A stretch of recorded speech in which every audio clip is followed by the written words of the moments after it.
Game over, man. Game over. Johnny, you're gonna need a bigger boat. So serious. I am Iron Man. This is a tasty burger. Welcome to the InSession Film Podcast. Welcome to this podcast review for June 18th, 2023. And I'm Jada Duran. And I'm Brennan Cassidy. Hey, thanks for joining us, everybody. As of the day we are recording this, it is Father's Day, so we hope Happy Father's Day, JD. Yeah, you're the Thank you. dad here, so of course we're celebrating you right now. I'm just the innocent bystander right now. Hey, no, I appreciate it. This will come out after the fact, so we hope that everyone had a great time. Yep. Celebrating with their fathers or reflecting on fatherhood in some way, whatever your situation may be. Yeah. Or we just hope you had a good Sunday. Regardless. Yeah, I like to think of this day as JD's version of Midnight Special Day. It is. At least based on what I see on that. Twitter. Yeah, it really should be, at least from your point of view. Every year, it just becomes a day for me to highlight and champion Midnight Special, which is exciting One of the best because dad movies ever. I had a couple of replies asking, what is that movie regarding the tweets that I sent out, and of course I get to emphatically reply, it's Midnight Special, and I just get to champion that movie. Some of them are like, oh, I kind of remember that movie, or I'll need to go back and revisit it. And there are a few replies I get going, yeah, Midnight Special is awesome, which gives How much some you want to bet? extra Yeah, validation. 10 years from now, it's going to be like a new cult classic or something like that. I hope so. It's a great film and one that I will continue to champion. The film that we are about to discuss, however, may not be among those circles. Are we playing our cards way too early now?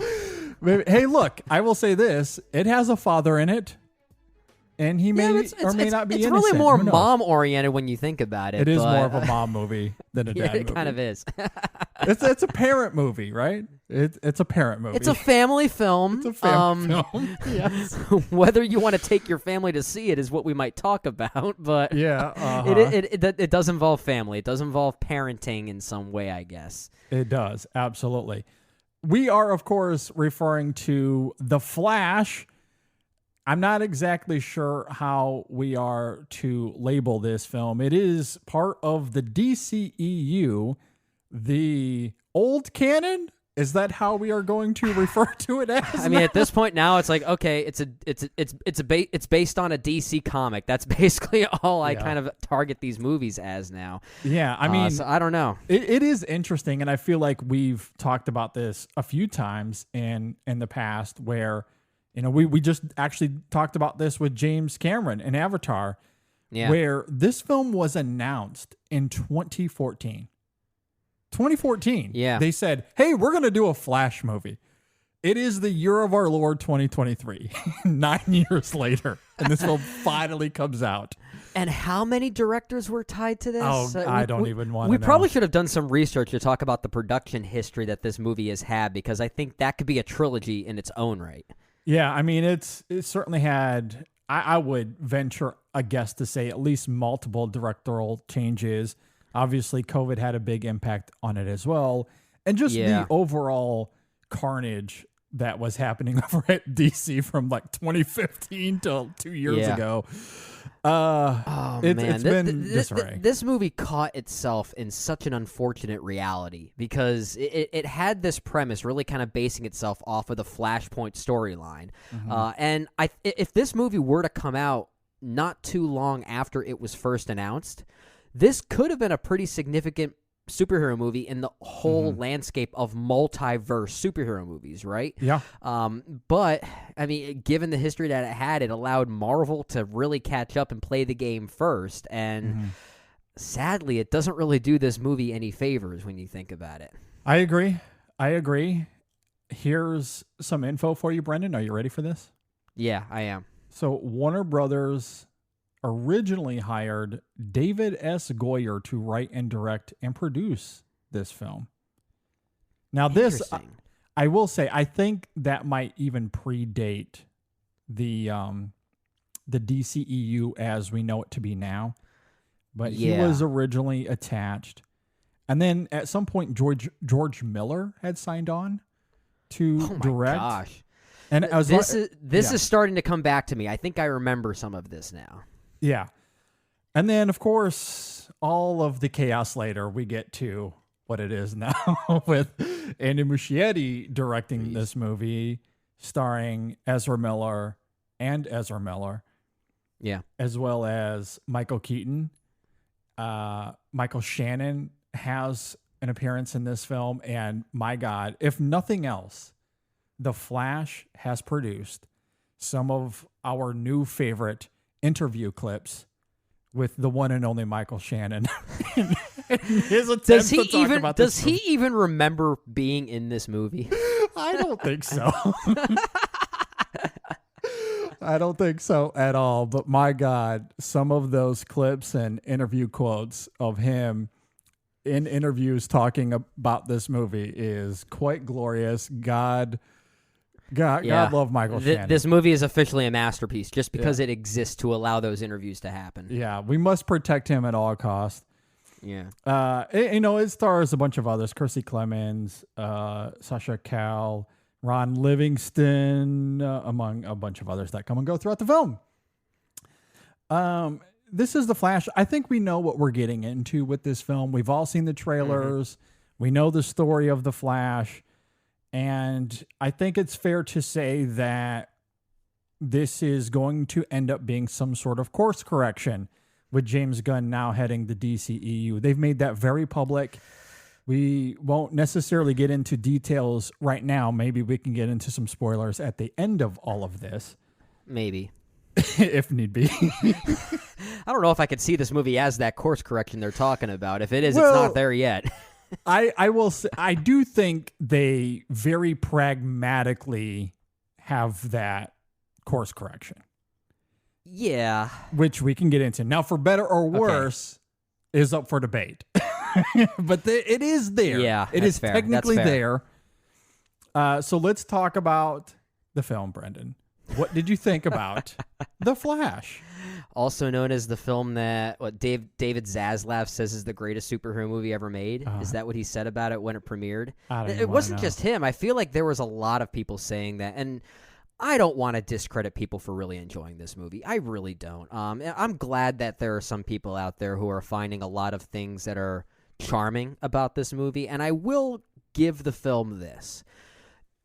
Of the current DCEU films that we've been seeing that are sort of like tying a bow on this first phase, if you will, of the DCEU, I will give The Flash at least some credit for trying to do something a bit bolder and a bit more tender, I guess, emotionally speaking. I feel like it is at least striving for something that movies like Black Adam and Shazam 2 weren't even thinking about.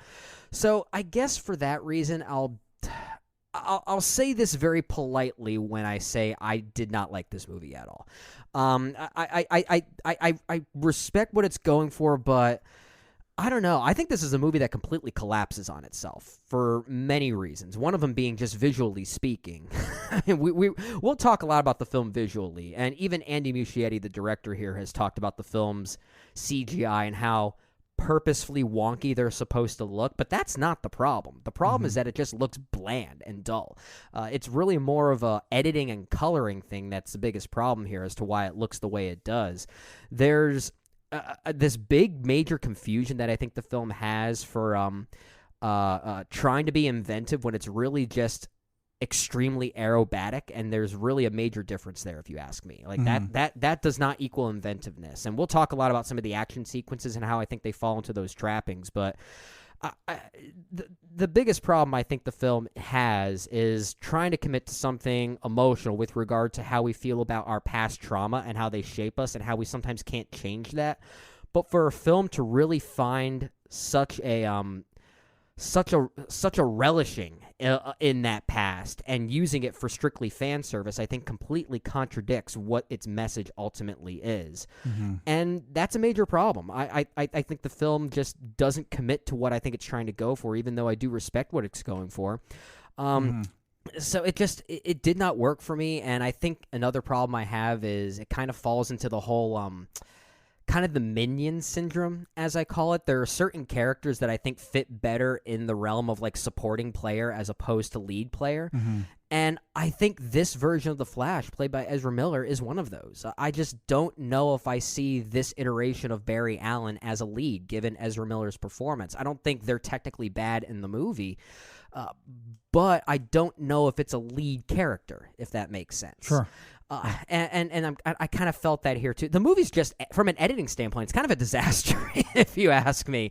I based on the way you're nodding, I think we'll talk a lot about that and maybe even agree on some things. But yeah, I didn't care for it. I think it's a huge missed opportunity, especially given the hype that's been surrounding it and what it's attempting to go for. It did not work for me. And any attempt that it's trying to go for with regard to its themes or its multiversal concepts or some of its extreme fan service just did not feel right. It just felt pandering, and that's the worst kind to me. So I don't know, I'll toss it back over to you, but I was really disappointed in this one. Yeah, before I get into my thoughts on the film, and you certainly make a lot of great points, I do want to talk about the discourse surrounding this film because it is absolutely insufferable. It's loud. It's loud. Incredibly wild. A lot of the criticisms that's being lofted at this film, and you're certainly getting into quite a few of them, I don't think are unwarranted. But I do think The Flash has... I think it's indicative of film criticism and how there has, over the course of the last few years, certainly post-Endgame, how at least within film criticism, there has been this development of overt cynicism that is being lofted at the genre. Yeah. And that, to me, I think is a little disingenuous, and I think it's a little self-serving, and it's something that I have not really participated in all that much. I've actively avoided it for the most part because I do think that when we look at Phase 4 for Marvel, whether it be DC or otherwise, I think this genre still has plenty to offer. Earlier this year, Guardians of the Galaxy Volume 3 comes out, and we all really liked it. Borderline loved it. A lot of us loved it. Yeah. Yeah. I thought it was pretty good, but still, like that was a decent movie. It was a decent movie. Some things that of course, you also have Spider-Man Across the Spider-Verse. That's the next example I was going to bring up. Everyone loved that movie. So to me, I think a lot of this comes down to not how tired we are of the genre. I think a lot of it comes down to execution. And I do think there's something to be said about Marvel and perhaps how at times they become bogged down by the system, and everything is formulaic, and visually everything has become pretty tepid. And I do think that's fair. There are outliers, of course, such as Guardians of the Galaxy Volume 3 or Eternals, baby. Absolutely. I think when they have the right filmmakers that have some sort of sense of a visual eye, that does come through in those movies. And those are two of the better movies we've seen post-Endgame in the MCU, as far as I'm concerned, anyway. So I think a lot of this simply comes down to letting filmmakers be filmmakers and kind of stretch outside the formula, if you will. And when that's happened, we've all collectively agreed, hey, these movies are still fun. These movies are good. So the overt cynicism, to me, becomes disingenuous because then it's a matter of me wanting attention and me wanting to have some sort of self-serving social media presence. And I don't think that it does these films or the genre any sort of service outside of that. Well, it completely changes the agenda from that critic if they have that mindset going into a quote-unquote superhero movie.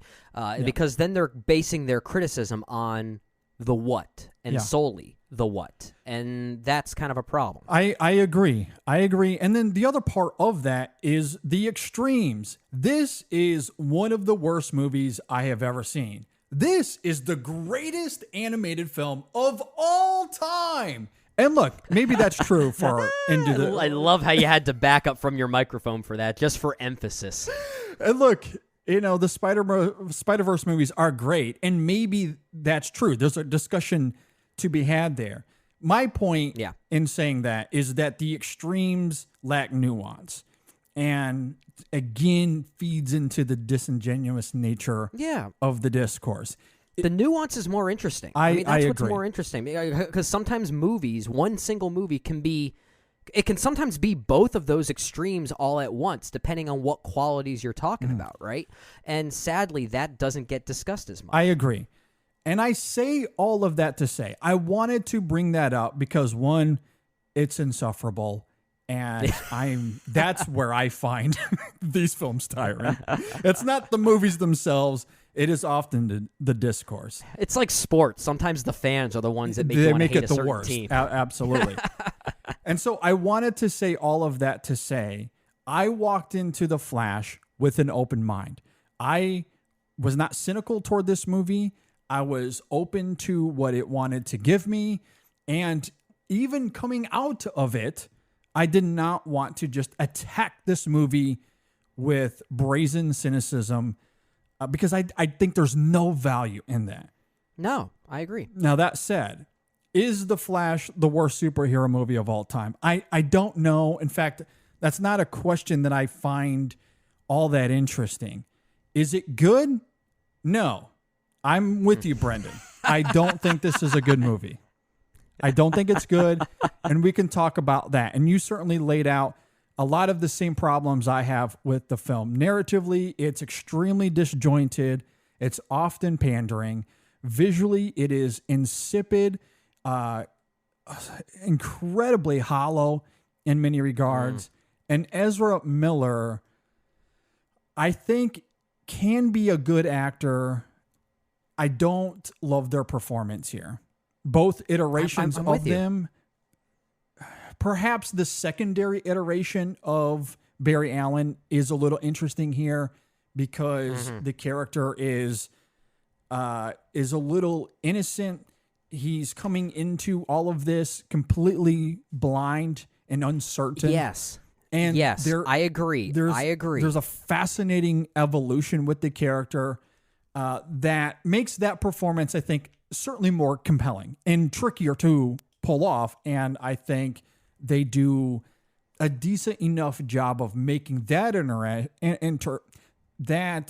iteration of the character, I think compelling enough. Our central Barry that comes from our world of the DCEU as what we see at the beginning of the film, that performance is much less interesting to me and disjointed. I think throughout a lot, they are asked to deliver humor that is very uneven. There's a sense of urgency to the character that doesn't always come through in the performance, or even when it's there, I don't know if the credence is there. And then, as you noted, they are asked to render blistering emotion at the end of the film. And in a vacuum, I think that's effective. To me, that's what has made Ezra Miller a fascinating actor in their career. Yeah. I just don't know, because of the screenplay and the storytelling, the editing of the film, I don't know if it's earned. Gosh, the editing. So in a vacuum, that last... This is not a movie. This does not feel like a movie. I agree. I mean, that last sequence we get in the grocery store there, in a vacuum, really wonderful stuff. I do love it. Well, you also have Maribel Verdú in that scene. I agree. I think she's, if there's any performance here that is genuinely great, I think it's mostly from her. Yeah. But even if I'm looking at Ezra Miller, that scene in a vacuum, I think is affecting. Now, does the film earn that? No, I don't think it does. Yeah. So if it is elevated, or if there is any credence, it's certainly just because of the capabilities of Miller as an actor. But on the whole, I think their performance here is uneven, to say the least. And then there's the cameos, and I don't even know it's bewildering.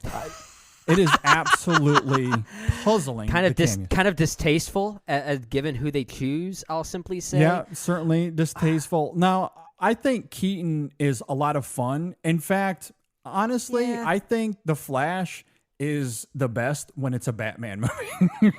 Whether that Well, be it just goes to show how great Keaton was in this role and how much we love those Batman movies, especially Batman Returns. So I couldn't help but think, is it Keaton actually doing a good job here, or is it just my nostalgia for my love of the Burton universe that's sort of tricking me into thinking that Batman's great here? Because at times I thought, oh man, yeah, Keaton is Batman. This is great to see. But then other times I thought, does Keaton even want to be here?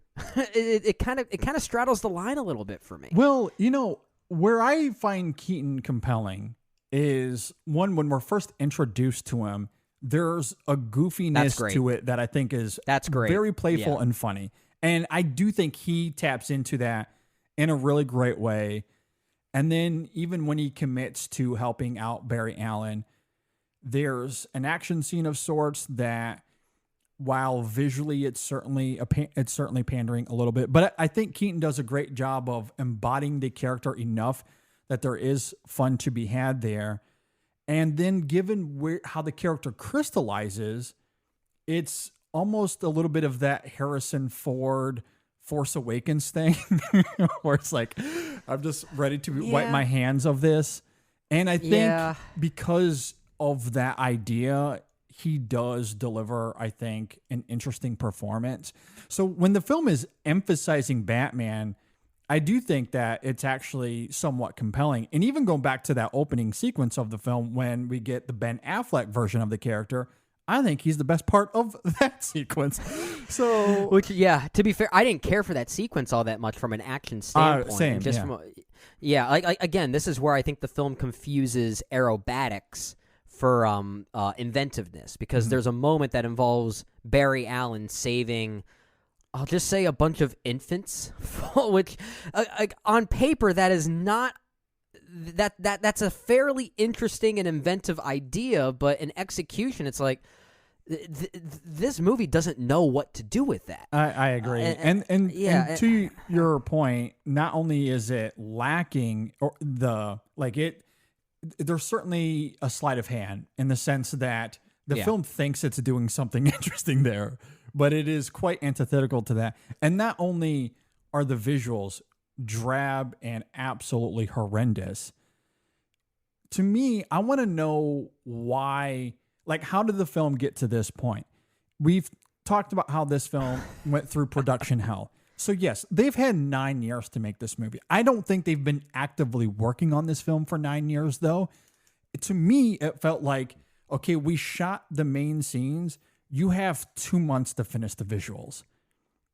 Is somewhat how it feels, because not only has the technology evolved over the last 15, 20 years, but you think of something like the Quicksilver scene in the X-Men movie, or even in the MCU, I was just going back to Age of Ultron. The sequences here are ripping directly from what Quicksilver is doing in both Days of Future Past and Apocalypse. But you think about the inventiveness of those scenes, and also how they're visually intuitive, in a genuine way. Because the camera kind of slows down literally with the main character's perspective, right? Or that particular character's perspective. Evan Peters is Quicksilver in those moments. So there's actually a sense of proper staging. There's a sense of place. There's actually some gravity and weight to it. So the choreography kind of works. But here, the camera just doesn't stop moving. Yeah. And when it isn't moving, it's just covered with blue lightning bolts. And that's not interesting to me. And when it's not doing that, I mean, we often hear these criticisms these days, right, about the MCU and how sometimes their films look a little desaturated, right? They're just the color grading's just not right. If those people are complaining about those movies but think this movie looks great, then I can't take you seriously. This could have been a black and white movie, and I might have been I might not have noticed it. Yeah, I completely agree. And say what you will about the desaturation and the colorization of the MCU, and I don't wholly disagree with those criticisms, but the CGI and the worlds they build at least have a slight tangibility to them, or at least it looks sharp and a little bit crisp. It doesn't look like you're in a video game from 2001, which is what the visuals of this film render. Yeah, and it's like if it wanted to be quirky, then that's fine, but that's not what this is doing. That's a major difference there. Yeah, and I don't any excuse Andy Muschietti wants to throw out there. Look, God bless him. And again, we empathize with how this film was under production hell for quite a long time. But given the technology and where it is these days, and the fact that you have multiple scenes to reference from these types of heroes in previous movies, there really is no excuse for the visuals to be so wretched as they are in this film. Oh my gosh, yeah. And it's really, really bad, and it really takes you out of the movie. At least it certainly took me out of the movie. It did for me as well, because I kept thinking to myself, you mentioned Andy Muschietti there, who is the director of this movie. I really want to know everything that happened in those 9 years leading to this final product, because I am half tempted to not even want to consider this as part of Andy Muschietti's filmography. Like when I look at movies like Mama or It Chapter 1 and 2. Now, that first It I actually think is quite good. And even Mama, I think, has some pretty interesting things in it.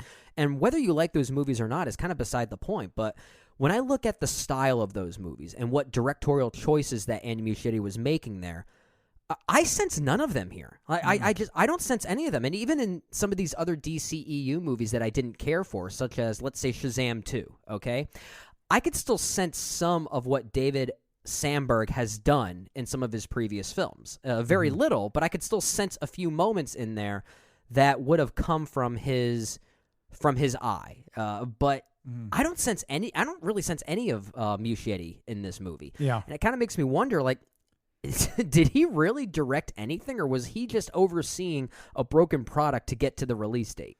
I don't know. I really don't know. I agree. I'm not sure what the issue was there, what the block was in terms of the visuals and how they went from the beginning stages of it all to the final render, but it's not good, and I do think it is disengaging in the film, especially when you couple it with what you're saying in terms of the kineticness of the camera and just the overall energy of these scenes. They're certainly lacking a compelling flavor to them, and then the visuals just completely take me out of it. And Ezra Miller's performance on top of it, as we talked about earlier, I don't think can overcome the visuals and how insipid they are here. I will say, though, if I want to give the film some credit, because, we were talking about Keaton and how he's utilized here. And on the whole, despite how pandering it ultimately is, especially some of the lines of dialogue that he's forced to deliver, I truly thought some of those were just there for the trailer. I was being optimistic about that. Oh I was God. wrong. And I was wrong. I was hoping you were right. And the other thing I was hoping, too, is that if they were going to be in the movie, at least have them be well-timed and have them make sense within the script. Yeah. And they don't. Like when Bruce Wayne says, "You want to get nuts, let's get nuts," it makes no sense as to why he would say that. Yeah. It's strictly there for pandering. Yeah. That's all it is. And even I'm Batman makes a lot more sense, but even still, given the time, scene it comes at the wrong time, because like we've spent so much time in that Batcave already. For him to then say that, it's like, well, duh. It's like who else would you be? And a few scenes earlier in the kitchen is when our Barry Allen, lets the cat out of the bag, and Bruce, you're Batman, and the other Barry Allen is like, what? Bruce Wayne is Batman? Yeah. So there's no surprise there. So at that point, it's all been established. Everybody knows who everybody is at that point. So by the time he walks up there on that platform and says, "I'm Batman," who is that for other than the audience? Yeah, that's it. So, I do agree, although I find that less egregious than the "let's get nuts" line. I will say, I wanted to throw that out there, but on the whole, I do like the Keaton stuff because, again, of the Harrison Ford Force Awakens thing, like a send-off to the character, and given how it crystallizes, I think Keaton does a great job of tapping into the character in the same spirit Harrison Ford did in The Force Awakens. I want to circle back to my central point and where I was going with all of that, because narratively, as disjointed as this film is, I do want to give it a little bit of credit, because we know that this is going not just back in time, but into the multiverse.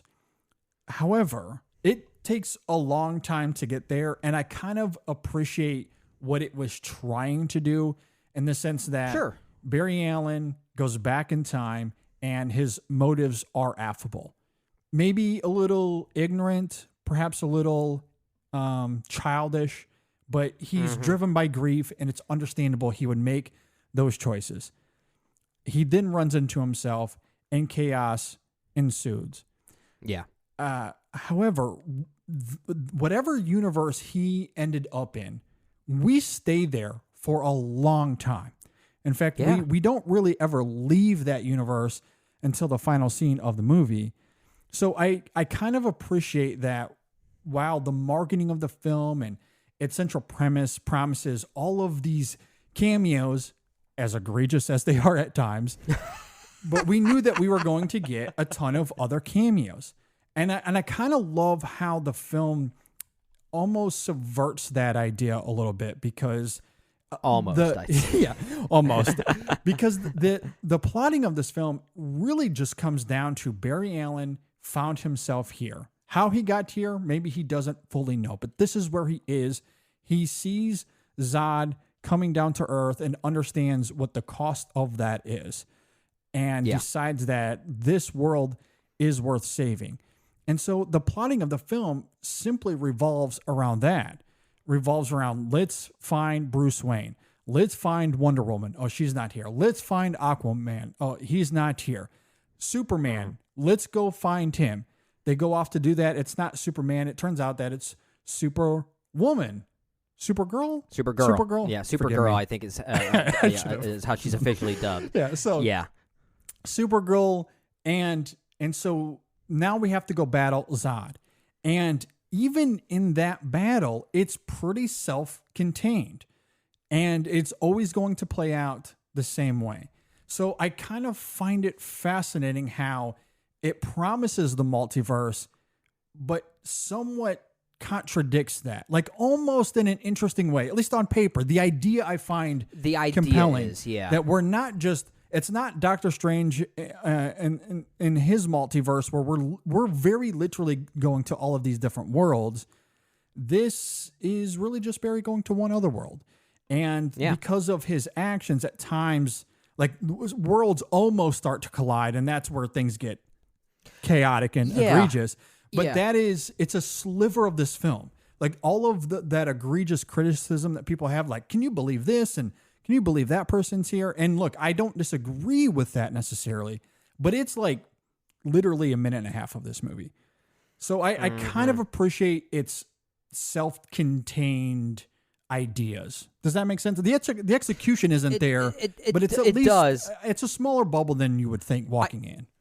I think the reason why some of those quote-unquote cameos, as brief as they are, leave such an impact is because everything leading up to those points, at least for us, felt so misguided. So we find ourselves focusing on the stuff. I'm not saying it's not, to be fair. Yeah, and maybe that's why we're focusing on the pandering stuff so much, because it's what is hitting us most in the face, right? Even if it is brief, which is why it does come off as pandering, especially for a movie that ends up being and especially for a movie that is ultimately all about the bad things of those past. In fact, thematically speaking, it's kind of Last Jedi-like in some ways. So to then have a sense of pandering for those cameos makes it feel even more hypocritical, which is probably by accident. I don't think that was its intent at all. But I will say, to give some credit to the film like you're doing, the way that the film does visualize these multiversal and time travel components, that's the part I thought was at least most visually inventive. The way that Barry does discover his ability to manipulate time. I do think that was at least kind of interesting. And I don't know if it earns where it goes in the end, but I will at least give the film credit in its third act for essentially suggesting how everything that is happening in this movie from a MacGuffin, adventure, conflict standpoint means absolutely nothing. Yeah. So by the That time is this kind film of ends, interesting, if I'm being honest. yeah, by the time the film ends, this specific world that we spent our time in means absolutely nothing. Yep. Literally, like it just kind of. Like, I'm trying to be vague in how I describe it for a spoiler's sake, but it just kind of dissipates, right? Yeah. Fate and has rendered that specific world a certain way that makes the choices of these characters in the end futile. Yeah. And I like that the ending is at least trying to commit to that. Yeah. So again, that's why I'm trying to give the film some credit. And when I say I like the film more than, let's say, movies like Shazam 2 or Black Adam, there's at least something there that it's trying to go for that I think those films didn't even bother to try. Yes.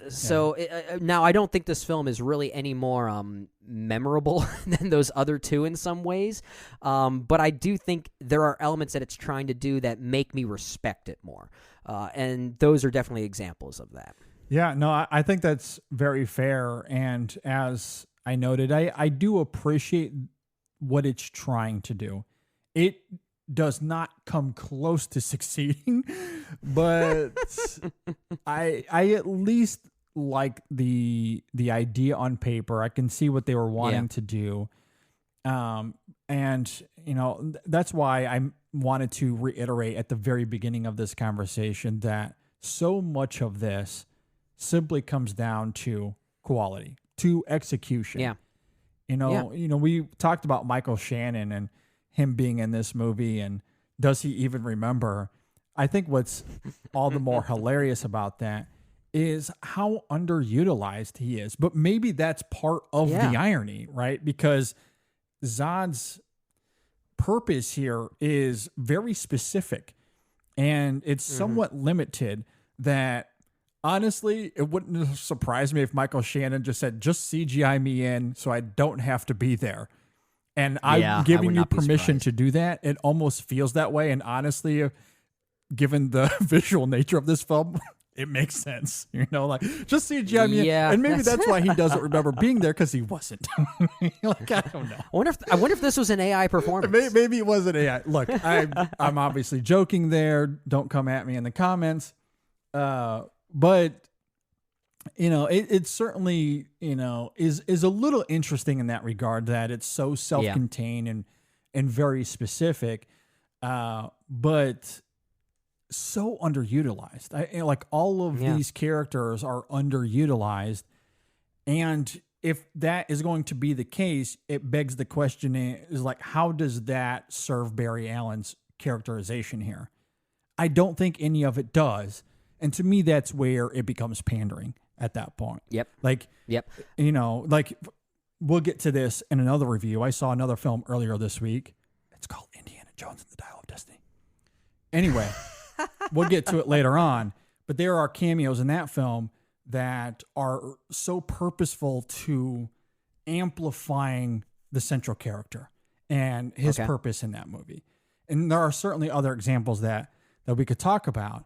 I'm not against cameo. I'm not against using nostalgia if it's meant to, heighten the drama of the film or the central character, the themes, whatever it may be. And again, we'll certainly get to that in Dial of Destiny. To me, none of that is effective here. It doesn't really do anything regarding Barry's character, and that's where it just feels like, hey, is Michael Keaton available? Let's see if we can bring him back.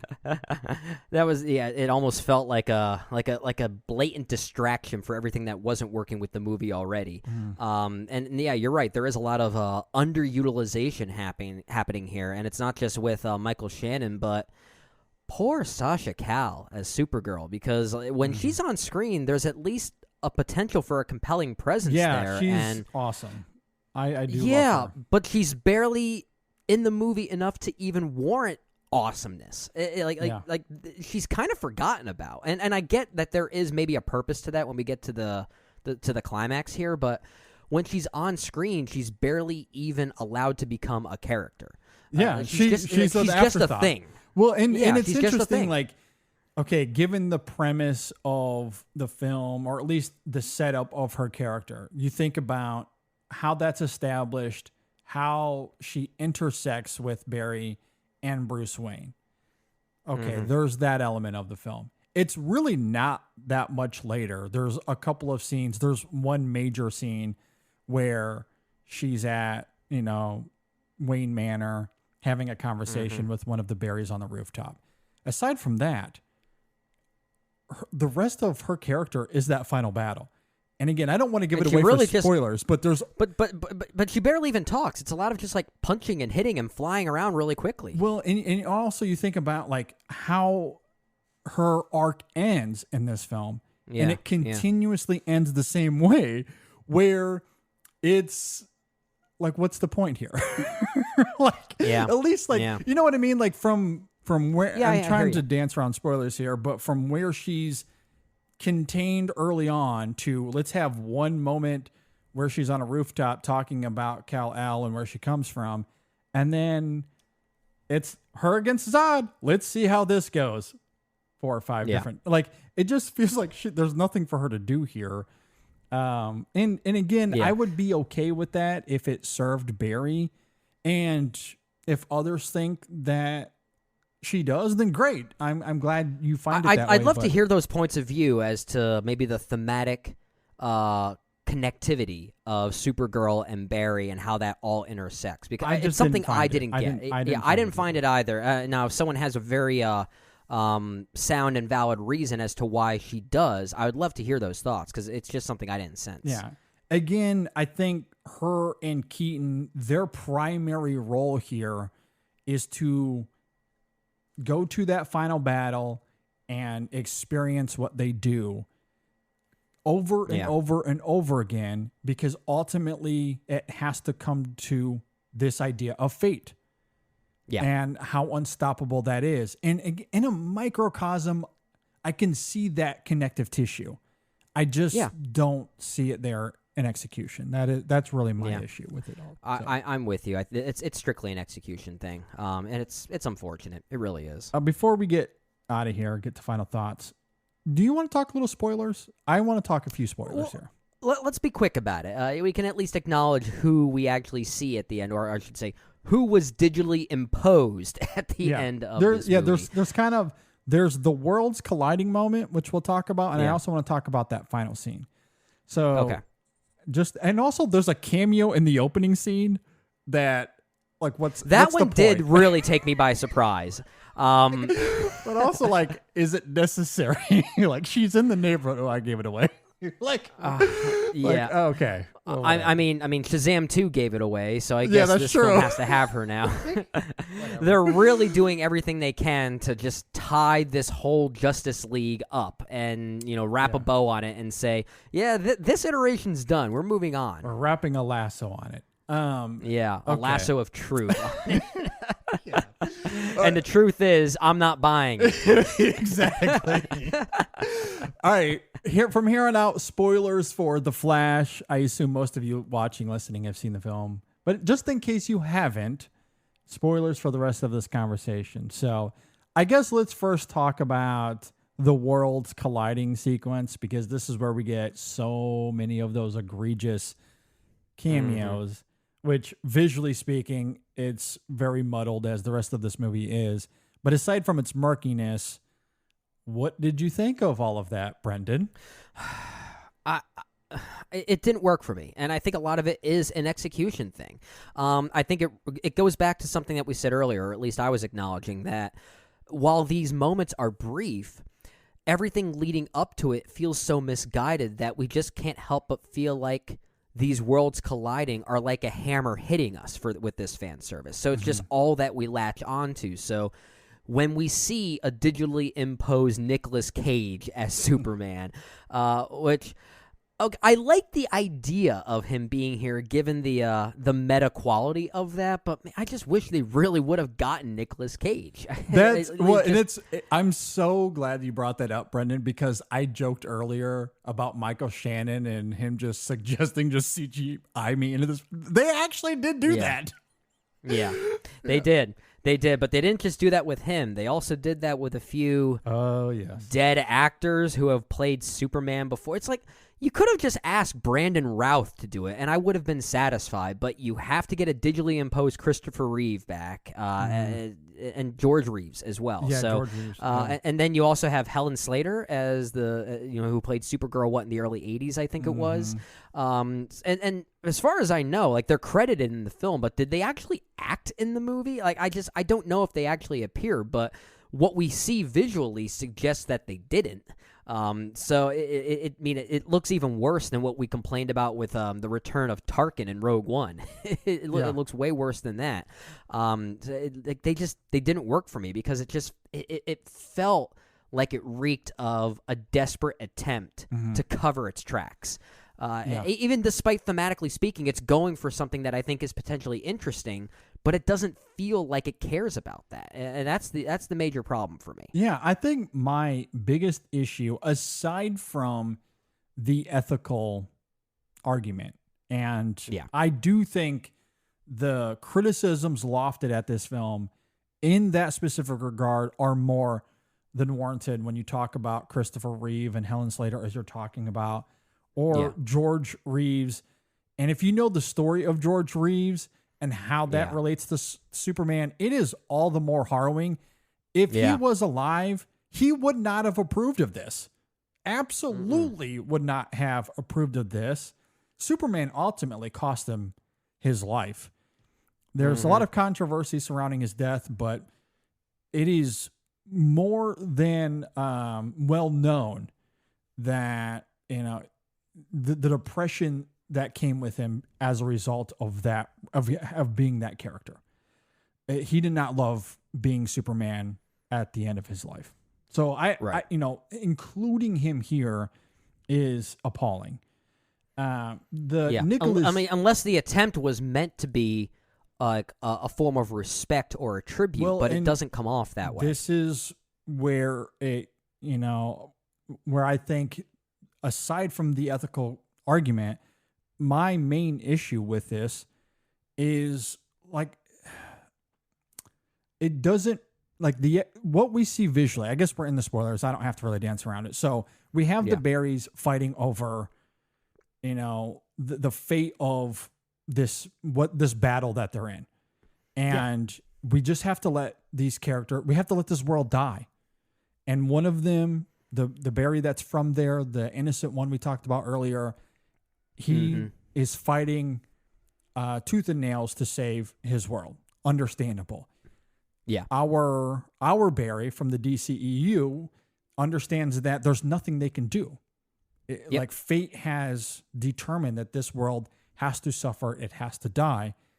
And so the conflict of that renders the multiverse colliding. And so we see these different worlds that are starting to collide. Okay, I can understand that theoretically. Yeah. I'm not against that. My issue is, visually, what we see are these worlds are coming together to collide. And how do we represent these different worlds? Well, we're going to have a close-up on the Supermans of these different worlds, or these DCU characters from these different worlds, to show that this is the George Reeves world. This is the Nicolas Cage world, or whatever the cameo is. And the way they stare into whatever this portal that's opening, it's like, I don't know about, like, isn't it painfully awkward to watch that? Like, it doesn't look like natural, like a realization. That to me is why it's pandering, because all that it is, whether it's Nick Cage or George Reeves or whoever, as the world spins into view, it's just the character staring at the audience, waiting for applause. That's all that it is. When you compare that to, let's say, Doctor Strange and his multiverse movie, when we see the X-Men characters arrive, at least there's a dramatic reasoning for it. Is it effective or not? That's debatable. Well, it's more effective than this because they actually have, they actually feel like characters for a brief moment. Yes. Yeah. There is a reason for them to be there. There's an interaction. There's an interaction. Here, there's no interaction. They're literally there for audience approval, for us to applaud at. Yeah. Hey, look at that. Nick Cage as Superman. Isn't that funny? or here's a couple of dead actors that played the character. Isn't that great? We're showing reverence here. Like, to me, it's 1000% there for audience pandering and nothing else, because they don't have any sort of physical, tangible reasoning to be here other than to demonstrate in this world. It's this cameos world. That's it. Yeah. And I think there's better ways to represent that than to tiptoe the line ethically. That to me is dangerous, and it's certainly evident in a lot of the criticism lofted at the film. And I personally don't love it either. I don't love it. And I don't love it visually. I don't love the way it comes off. Again, it's just misguided. I think we've been using that word a lot, and I think this is another big example of it. Yes. Okay, let's talk about the ending scene. So the final scene, apparently when this debuted at, was it CinemaCon? I'm trying to recall. I think it was CinemaCon. Again, I don't quite remember, so maybe our listeners can help us out there. I could be misremembering which one it was, but I did read that the ending was a little bit more ambiguous there and way more effective. And I would have loved to have seen that. Yeah. Because ultimately what we get at the end of the theatrical cut is another one of those, hey, gotcha cameos. Now, regardless of what you think of the Batman we get there, and look, maybe it's a little bit funny. However, I will say this. They, at the very least, they finally have their cake, where James Gunn can kind of move forward, because when Barry comes back, it's not Ben Affleck anymore. And it's a different Batman. And that's how the film ends. I kind of love that there is no conclusion there, that the last shot of this film is simply a look of confusion on Barry. I do kind of appreciate that in a vacuum. Regardless of how we feel about the cameo. I didn't necessarily mind the choice of the cameo. I think it's really just I guess, I mean, we're in spoilers. Can we say who it is? Yeah, we can say it's George Clooney. It's George Clooney, who is someone who has always apologized for Batman and Robin. Yeah. So the fact that he's here, I mean, I kind of appreciate that he's here, but Yeah. I think the thing that leaves a bad taste in my mouth is more due to what we're hearing off movie, is that apparently they're, even despite this new DCU that's coming, I'm hearing so many reports that a Flash 2 is apparently already written, and there is the possibility that they're going to explore more in this. It's like, well, then what are they doing? I have no idea what's even happening here then. And this is where, I mean, that kind of makes sense depending on kind of what they do. I assume that in the sequel, they're going to commit to Barry now just accepting that this is the world that he lives in. And maybe they'll get into the multiverse narrative of the impossibilities of him getting back to his world, the Ben Affleck Batman world. Maybe it's just not possible, or it's extremely challenging for him to actually get back there because of how they explain the multiverse in this movie. And maybe he's just going to commit to being here now, especially given what we see there in the courtroom. His father is now able to get out of prison. He can start a life with his father. Maybe that, and that, as we know, he's obviously still reveling in his grief for his mother, and that's turned on this endless motivation to get his father out of prison. He's now achieved that. Maybe he doesn't want to leave. And so this is the world that he wants to be in, which now has Clooney as Batman. And that's kind of where Blue Beetle comes in, and then all of these other characters that James Gunn is going to get into with his DCEU, whatever that looks like. It's now in the Clooney world. So he's gonna. Is that something people are Is that something people are clamoring for, to see George Clooney just reoccur this role multiple times? Well, and that's the thing. Like, you have a new slate of DC movies to make. Eventually, you're going to want to have Batman. By having Clooney as the character in that final scene, does that mean that he has to now be Batman in this world. Like that's I what really it hope implies to me. I really hope. I'm so confused, and maybe that's a cool thing, but I'm just so confused as to where this universe ends and the new one begins still. And it's like it's supposed to be happening soon. Yeah. I don't know what to expect anymore. Well, like I'm less confused, assuming that again Barry commits to being to this world where things get complex, or I don't know, is the Clooney bit. And because if he's Bruce Wayne in this world, then you have to commit to him it being Bruce Wayne, or maybe Batman isn't Bruce Wayne in this world. Maybe it's somebody else. Maybe Bruce Wayne's just Bruce Wayne. Yeah. Yeah. I mean, I guess that's always possible. We'll see what James Gunn wants to do with that. But I assume that's where the course correction lies, because we all think at the end of this movie, when he gets back to his apartment, oh, he's back in his main world, which we never see how he gets there. He just arrives conveniently. Yeah. But I mean, I thought it felt kind of obvious that something was going to happen at the end that suggests he's not back in his own world. Okay. And that's what Gunn had been talking about, because he has stated that this film now gives him his playground. Well, there it is. Yeah. That reveal there gives him his new playground now. Now, how Flash 2 makes sense of any of this, I guess we'll wait and see. But I just hope it's better than this movie. If it's going to do that. God, Gosh, that sounded harsh. I really wanted to be openly minded to this movie, or open-minded rather. And it just I did not care for it. I really didn't. I did not like it either, but I do want to reiterate that while I've been hard on this film, as you have, Brennan, I'm not overtly cynical about it. I don't care for it. I probably won't ever watch it again, but same. I'm not going, like, I don't care to ever talk about it again. Like, it's visuals. I'm kind of with you. You know, unless we want to debate its ethics a little bit further, we can certainly do that. But I'm not, I just don't care to just destroy this movie at all cost or at every turn just because. Like, I don't have the energy for that.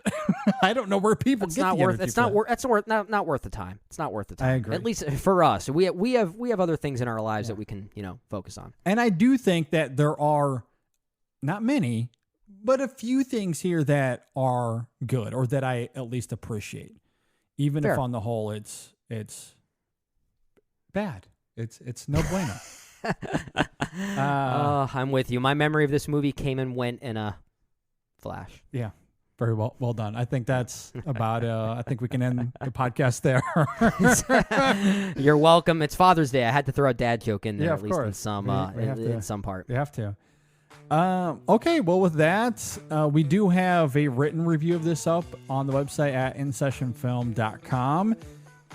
Maybe we'll have a video review coming down the pipeline. Who knows? I do think that we'll get at least a video review up for Indiana Jones and the Dial of Destiny. We'll have podcast reviews for that, as well as Elemental coming soon. And a big main show podcast this weekend. What are we on? 539, I believe it is. 539, I think. Stay tuned for that. It's going to be a big show. I believe we're talking Wes Anderson, but more importantly, we have a big announcement that we'll be making. So you'll want to be on the lookout for all of that. Yep. With that, I think we can get out of here. Brennan, any final thoughts on anything? Happy Father's Day once again, not just to you, JD, but to all of the dads out there.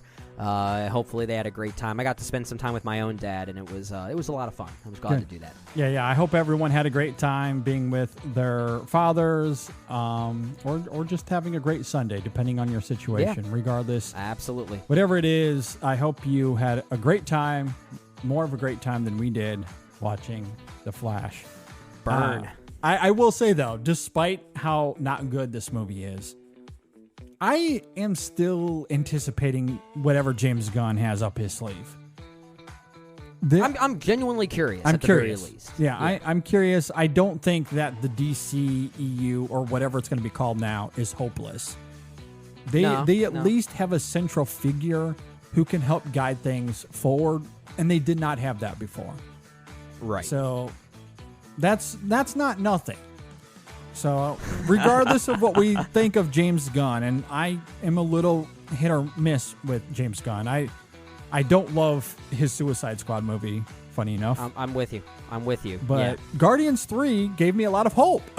So I know that's a Marvel movie, but I think Gunn knows this world, and hopefully, fingers crossed, going forward, DC will get back on track. You can hope for. We shall see. Anyway, thanks for being here, my friend. Thanks for listening, everybody. We'll see you next time on the InSession Film Podcast. Oh boy, the Flash. Wow, Flash. He'll save every one of us.